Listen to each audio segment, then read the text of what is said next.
2016 there has been a slowdown in investments overall, whether it's early stage or late stage, across sectors. So healthcare is no different from them. Having said that, there is no dearth of capital that is chasing strong propositions and strong companies, right? So I would say, what has changed is Me Too plans that didn't sort of intrinsically think through the scalability or had proof of concept. Those will not get funded, or at least people are going to be very cautious before they fund them. Having said that, plans that have significant value proposition that is strong and unambiguous, I think there's enough capital in the system. There's a lot of capital raised. I think healthcare investments will not be any different. However, we see a lot of innovation in healthcare, and I think it's a promising sector to continue to invest into strong plans.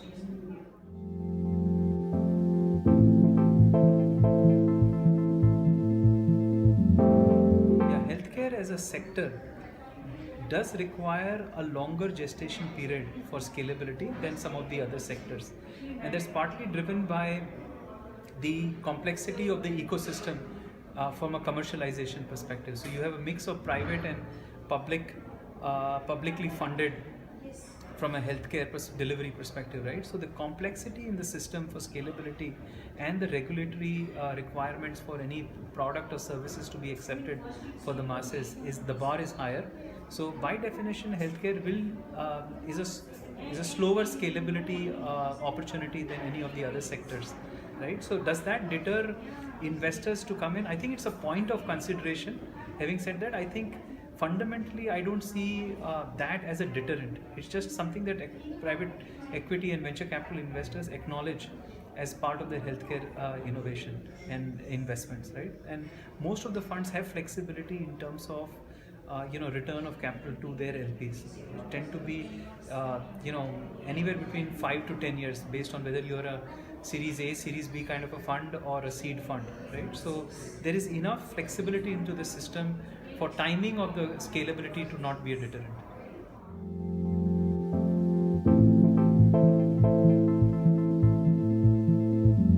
So from a scalability perspective, there are a few things that we believe are important for and intrinsic to healthcare. Number one is a cross-functional ecosystem. By that we mean expertise not in just medical aspect of it, but also commercialization, regulatory, public policies and public health or distribution. So it's a multifaceted set of capabilities that are needed to make healthcare ventures succeed. So that is the first, I would say, challenge or the opportunity to create defensibility.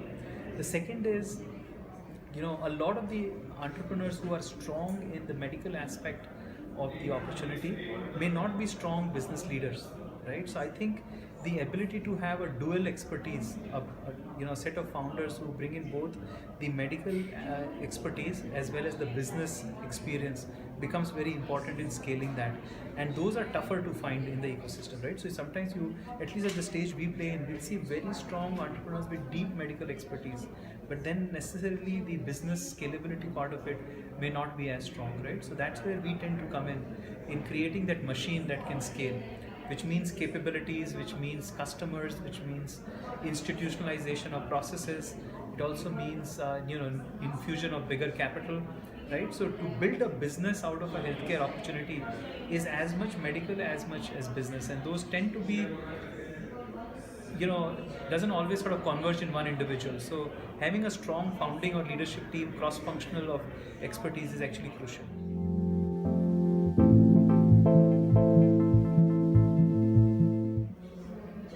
So on your question on whether 2016 is a better year for M&A versus last year, my viewpoint is 2016 is a lot about focusing on fundamentals, right? Whereas 2015 was a lot of hope on the potential, right? Two different aspects of looking at the same opportunity, right? So my belief is, because of the rigor and because of the fundamental focus of 2016, the chances of deals that happen, whether it's M&A, whether it's new investments, whether it's other type of strategic partnerships, whatever happens in 2016, chances of their success hopefully is better than 2015, because of just the sheer level of rigor and focus on fundamentals that will go behind such opportunities, because the opportunity cost of doing these deals, whether it's an M&A or a strategic relationship like a joint venture or some level of equity-led investments or partnership into companies, the opportunity cost for both parties is very high.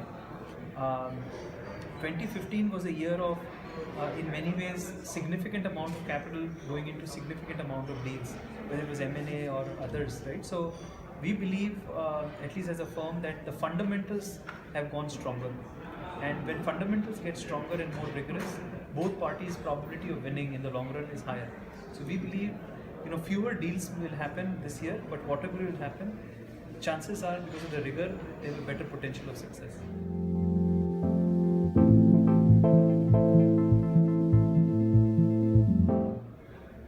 Healthcare, M&A or inorganic perspective, we believe, likely drivers clearly is geographic expansion, where maybe regional player, because healthcare has tended to be local or regional, footprint expansion geographically could be a big driver.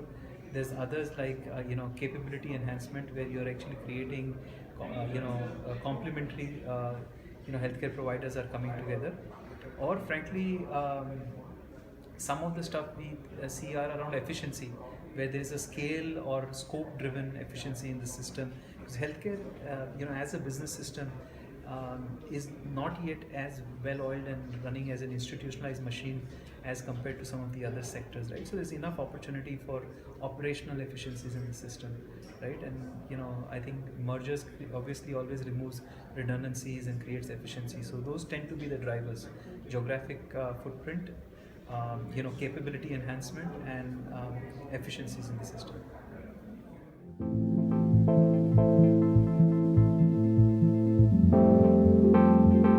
So in my past professional life, I've been involved in some of the largest global M&As in healthcare.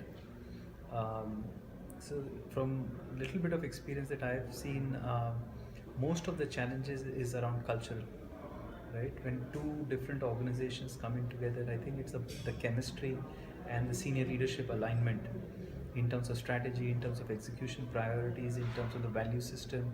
I think that's the single most area where, at least from my experience, I felt M&As succeed or fail. I think once you get that alignment, the rest of it is frankly a matter of detail. I think that's the most crucial one, which is there an alignment in culture, values, strategy and priorities, I think, and at a senior leadership level. If that gets cracked, the rest is all details. The broader question, Arunima, what you're posing is around talent in healthcare, right? Because a lot of the healthcare enterprises tend to be family owned, they tend to be local or regional. There's not much of pan-India place currently compared to, say, the IT industry where it is global, right? So a lot of this is actually ability to create management talent and depth in the system, which is challenging in the healthcare. So I do believe healthcare as an industry severely lags from a talent development and a management capability perspective than other sectors like consumer products, where there is a lot of Unilever sort of alumni, or IT, where there's a lot of Wipro, Infosys and TCS alumni who have talent available to other mid-tier industries to scale, or telecom or others, right? So other industries have been able to scale up talent, depth of talent, a global exposure of talent, all those things, and sometimes importing of talent, right? Which is something I believe healthcare needs to evolve into.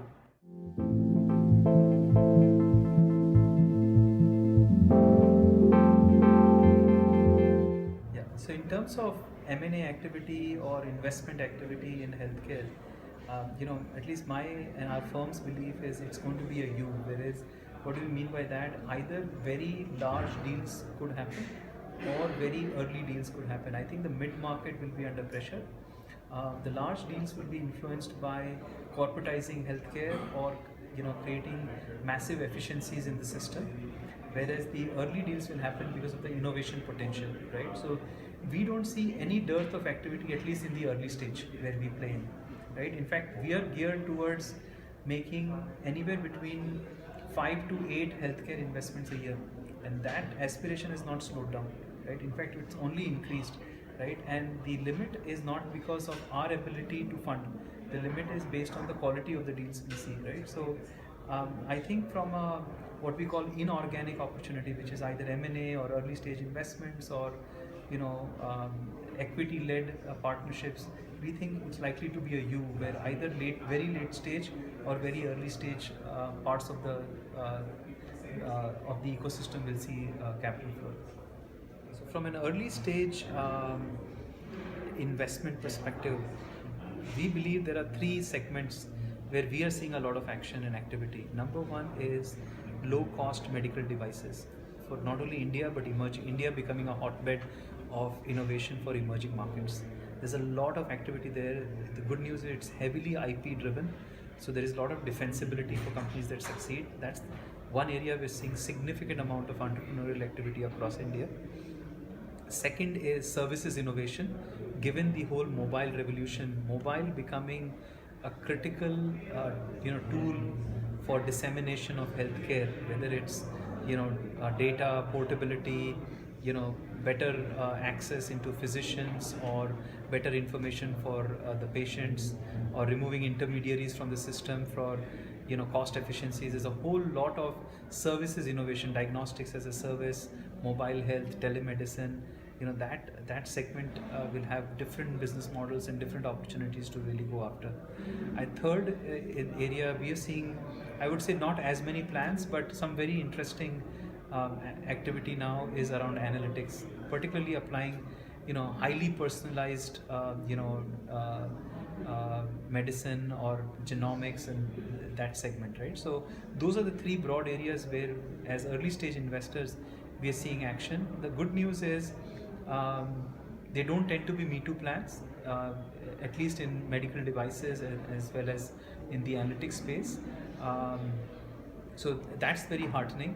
I think the critical challenge we see is, again, how do you scale these businesses given the complexity of the ecosystem engagement and bringing complementary business and medical skills into the team. But having said that, we're certainly seeing increased activity from an innovation perspective, not only for the Indian market, but India as the hotbed for emerging markets innovation. There's a lot of multinational interest in actually leveraging India as that, and we're seeing that from Fortune 100 companies that we're beginning to partner with.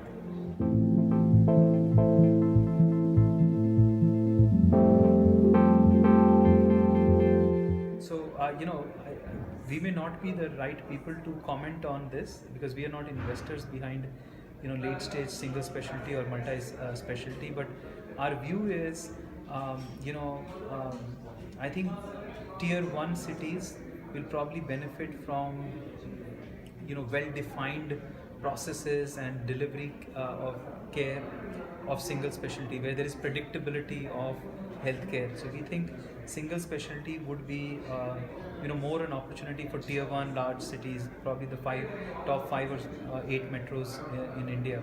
But I think multi-specialty continues to be an important focus for value creation in the broader aspect of India. Right, so it's a lot about where what is the focus of the investment geographically. Tier 1 will certainly benefit from institutionalized capabilities of single specialty, but I think if you look at the broader opportunity in India, there is enough to be done in multi-tier.